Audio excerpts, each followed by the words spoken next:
Cyber ಅಪರಾಧಿಗಳು ಜನರನ್ನು ವಂಚಿಸಲು ನಿರಂತರವಾಗಿ ಹೊಸ ವಿಧಾನಗಳನ್ನು ಬಳಸುತ್ತಿದ್ದಾರೆ. ಡಿಜಿಟಲ್ ಬಂದ ನಂತರ ಹೊಸ ರೀತಿಯ ವಂಚನೆಗಳು ಇದೀಗ ಚಾಲ್ತಿಯಲ್ಲಿದೆ. ಹ್ಯಾಕರ್ಗಳು ಬಳಕೆದಾರರ ಫೋನ್ಗಳನ್ನು ಹೈಜಾಕ್ ಮಾಡಿ ವಂಚನೆ ಮಾಡುತ್ತಿದ್ದಾರೆ.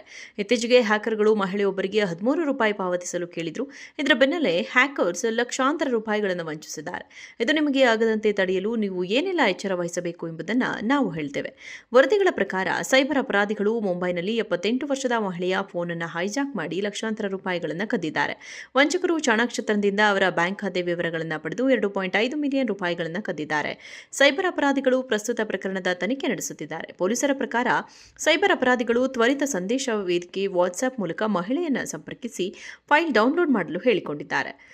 ವಿದ್ಯುತ್ ಇಲಾಖೆ ಅಧಿಕಾರಿಗಳಂತೆ ನಟಿಸಿದ ಹ್ಯಾಕರ್ಗಳು ಮಹಿಳೆಯ ವಿದ್ಯುತ್ ಸಂಪರ್ಕದಲ್ಲಿ ತಮ್ಮ ಹೆಸರನ್ನು ನವೀಕರಿಸಲು ಕೇಳಿಕೊಂಡರು. ಆ ಸಮಯದಲ್ಲಿ ಮಹಿಳೆ ಕೇರಳಕ್ಕೆ ಪ್ರವಾಸದಲ್ಲಿದ್ದರು.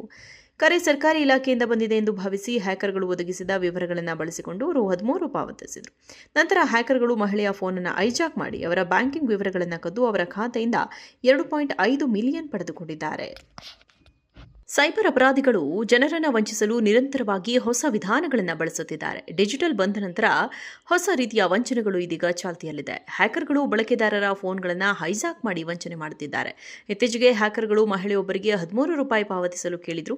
ಇದರ ಬೆನ್ನಲ್ಲೇ ಹ್ಯಾಕರ್ಸ್ ಲಕ್ಷಾಂತರ ರೂಪಾಯಿಗಳನ್ನು ವಂಚಿಸಿದ್ದಾರೆ. ಇದು ನಿಮಗೆ ಆಗದಂತೆ ತಡೆಯಲು ನೀವು ಏನೆಲ್ಲ ಎಚ್ಚರ ವಹಿಸಬೇಕು ಎಂಬುದನ್ನು ನಾವು ಹೇಳ್ತೇವೆ.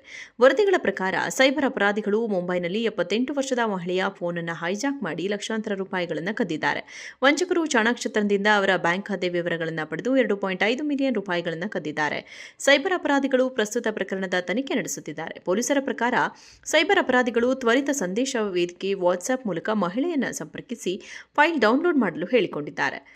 ವಿದ್ಯುತ್ ಇಲಾಖೆ ಅಧಿಕಾರಿಗಳಂತೆ ನಟಿಸಿದ ಹ್ಯಾಕರ್ಗಳು ಮಹಿಳೆಯ ವಿದ್ಯುತ್ ಸಂಪರ್ಕದಲ್ಲಿ ತಮ್ಮ ಹೆಸರನ್ನು ನವೀಕರಿಸಲು ಕೇಳಿಕೊಂಡರು. ಆ ಸಮಯದಲ್ಲಿ ಮಹಿಳೆ ಕೇರಳಕ್ಕೆ ಪ್ರವಾಸದಲ್ಲಿದ್ದರು. ಕರೆ ಸರ್ಕಾರಿ ಇಲಾಖೆಯಿಂದ ಬಂದಿದೆ ಎಂದು ಭಾವಿಸಿ ಹ್ಯಾಕರ್ಗಳು ಒದಗಿಸಿದ ವಿವರಗಳನ್ನು ಬಳಸಿಕೊಂಡು ₹13 ಪಾವತಿಸಿದರು. ನಂತರ ಹ್ಯಾಕರ್ಗಳು ಮಹಿಳೆಯ ಫೋನ್ ಅನ್ನು ಹೈಜಾಕ್ ಮಾಡಿ ಅವರ ಬ್ಯಾಂಕಿಂಗ್ ವಿವರಗಳನ್ನು ಕದ್ದು ಅವರ ಖಾತೆಯಿಂದ ₹2.5 ಮಿಲಿಯನ್ ಪಡೆದುಕೊಂಡಿದ್ದಾರೆ. ಸೈಬರ್ ಅಪರಾಧಿಗಳು ಜನರನ್ನು ವಂಚಿಸಲು ನಿರಂತರವಾಗಿ ಹೊಸ ವಿಧಾನಗಳನ್ನು ಬಳಸುತ್ತಿದ್ದಾರೆ. ಡಿಜಿಟಲ್ ಬಂದ ನಂತರ ಹೊಸ ರೀತಿಯ ವಂಚನೆಗಳು ಇದೀಗ ಚಾಲ್ತಿಯಲ್ಲಿದೆ. ಹ್ಯಾಕರ್ಗಳು ಬಳಕೆದಾರರ ಫೋನ್ಗಳನ್ನು ಹೈಜಾಕ್ ಮಾಡಿ ವಂಚನೆ ಮಾಡುತ್ತಿದ್ದಾರೆ. ಇತ್ತೀಚೆಗೆ ಹ್ಯಾಕರ್ಗಳು ಮಹಿಳೆಯೊಬ್ಬರಿಗೆ ₹13 ಪಾವತಿಸಲು ಕೇಳಿದ್ರು. ಇದರ ಬೆನ್ನಲ್ಲೇ ಹ್ಯಾಕರ್ಸ್ ಲಕ್ಷಾಂತರ ರೂಪಾಯಿಗಳನ್ನು ವಂಚಿಸಿದ್ದಾರೆ. ಇದು ನಿಮಗೆ ಆಗದಂತೆ ತಡೆಯಲು ನೀವು ಏನೆಲ್ಲ ಎಚ್ಚರ ವಹಿಸಬೇಕು ಎಂಬುದನ್ನು ನಾವು ಹೇಳ್ತೇವೆ. ವರದಿಗಳ ಪ್ರಕಾರ ಸೈಬರ್ ಅಪರಾಧಿಗಳು ಮುಂಬೈನಲ್ಲಿ 78 ವರ್ಷದ ಮಹಿಳೆಯ ಫೋನ್ ಅನ್ನು ಹೈಜಾಕ್ ಮಾಡಿ ಲಕ್ಷಾಂತರ ರೂಪಾಯಿಗಳನ್ನು ಕದ್ದಿದ್ದಾರೆ. ವಂಚಕರು ಚಾಣಾಕ್ಷತನದಿಂದ ಅವರ ಬ್ಯಾಂಕ್ ಖಾತೆ ವಿವರಗಳನ್ನು ಪಡೆದು ₹2.5 ಮಿಲಿಯನ್ ರೂಪಾಯಿಗಳನ್ನು ಕದ್ದಿದ್ದಾರೆ. ಸೈಬರ್ ಅಪರಾಧಿಗಳು ಪ್ರಸ್ತುತ ಪ್ರಕರಣದ ತನಿಖೆ ನಡೆಸುತ್ತಿದ್ದಾರೆ. ಪೊಲೀಸರ ಪ್ರಕಾರ ಸೈಬರ್ ಅಪರಾಧಿಗಳು ತ್ವರಿತ ಸಂದೇಶ ವೇದಿಕೆ ವಾಟ್ಸ್ಆಪ್ ಮೂಲಕ ಮಹಿಳೆಯನ್ನು ಸಂಪರ್ಕಿಸಿ ಫೈಲ್ ಡೌನ್ಲೋಡ್ ಮಾಡಲು ಹೇಳಿಕೊಂಡಿದ್ದಾರೆ. ವಿದ್ಯುತ್ ಇಲಾಖೆ ಅಧಿಕಾರಿಗಳಂತೆ ನಟಿಸಿದ ಹ್ಯಾಕರ್ಗಳು ಮಹಿಳೆಯ ವಿದ್ಯುತ್ ಸಂಪರ್ಕದಲ್ಲಿ ತಮ್ಮ ಹೆಸರನ್ನು ನವೀಕರಿಸಲು ಕೇಳಿಕೊಂಡರು. ಆ ಸಮಯದಲ್ಲಿ ಮಹಿಳೆ ಕೇರಳಕ್ಕೆ ಪ್ರವಾಸದಲ್ಲಿದ್ದರು. ಕರೆ ಸರ್ಕಾರಿ ಇಲಾಖೆಯಿಂದ ಬಂದಿದೆ ಎಂದು ಭಾವಿಸಿ ಹ್ಯಾಕರ್ಗಳು ಒದಗಿಸಿದ ವಿವರಗಳನ್ನು ಬಳಸಿಕೊಂಡು ₹13 ಪಾವತಿಸಿದರು. ನಂತರ ಹ್ಯಾಕರ್ಗಳು ಮಹಿಳೆಯ ಫೋನ್ ಅನ್ನು ಹೈಜಾಕ್ ಮಾಡಿ ಅವರ ಬ್ಯಾಂಕಿಂಗ್ ವಿವರಗಳನ್ನು ಕದ್ದು ಅವರ ಖಾತೆಯಿಂದ ₹2.5 ಮಿಲಿಯನ್ ಪಡೆದುಕೊಂಡಿದ್ದಾರೆ.